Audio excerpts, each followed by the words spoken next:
Hey everybody, how's it going? Today I'm going to show you how to make this simple, easy vining plant trellis. So I've got some yard-long beans that love to climb. I'm going to plant them in this raised bed, but I made this and I'm going to show you how to make it. It basically hinges so you can span any width, really. And let's go ahead and put it in place. All right, bring it up into place. And those metal rods stick down into the ground. Very sturdy. And now I plant my beans. But let's go up to the house and I'll show you how to build one of these. Okay, so this is a really easy, quick, beginner's woodworking project. I've got 1x3 pressure treated lumber. I've got 4 of them that are 6 feet and 4 of them that are 4 feet. So this whole thing is going to be 4 feet wide and 6 feet high. Now the screws are likely to split the wood, so I'm going to drill a pilot hole that's the same diameter as the screw in the cross pieces. 2 on each end. All right, I've pre-drilled, and now I'm going to come up to the top corner, and you want to hold your fingers and make sure that the edges are lined up on both the vertical and the horizontal, and screw it in.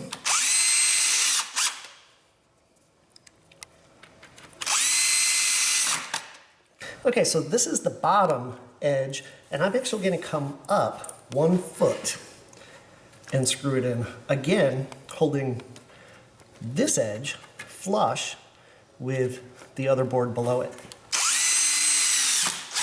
All right, so here's half of the frame, and now we make another one just like it. Okay, for the trellis wire, I'm using welded wire, hog fencing basically. It's really lightweight. It's available at home improvement stores, tractor type of supply stores. You could also use chicken wire depending on what you want to train. Now, to attach this welded wire to the wooden frame, I'm going to use staples. But a lot of you probably have a little small staple gun. I'm bringing out the big staple gun because I can shoot 9/16 inch long staples. You could use a hammer and pound in larger staples, but make sure you get staples that are sturdy enough to support the weight and the strain on this trellis wire. All right, so I'm just lining it up. You don't have to staple every single one of these. Maybe skip a few, maybe about 1 foot apart. Okay, to cut this welded wire, I'm using lineman's pliers. You could use any type of wire cutter. And just go across the bottom. So this is the bottom, and I don't want this wood in contact with the ground.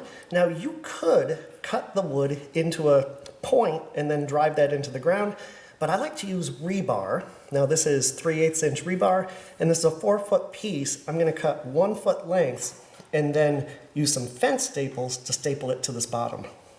I'm just using a bi-metal hacksaw blade.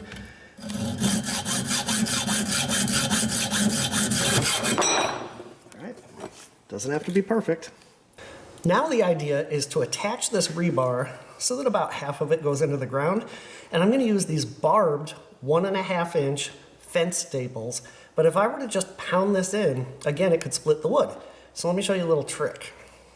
I'm just going to mark by tapping this in. Mark where the 2 holes are, so that little one, and then drill through with the same drill bit.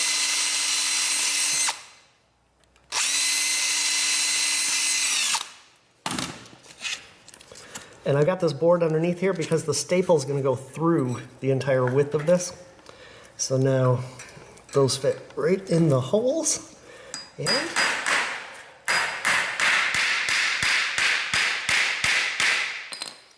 now bend it and repeat up here at the top. All right, and I'm telling you, that's really, really solid. So repeat that for all 4 of the bottom legs. Okay, so you see on the flip side, the staple came through. So you could either just take your hammer and bend those over, or you could use a file, but I can't resist the opportunity to throw some sparks.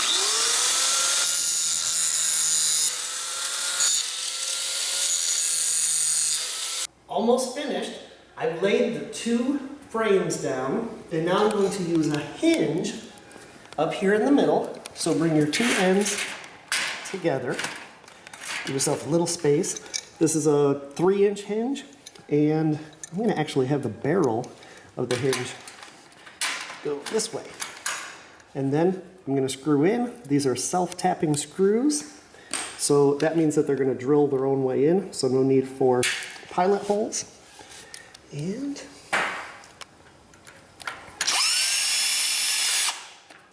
screw them all in. All right, the project is finished.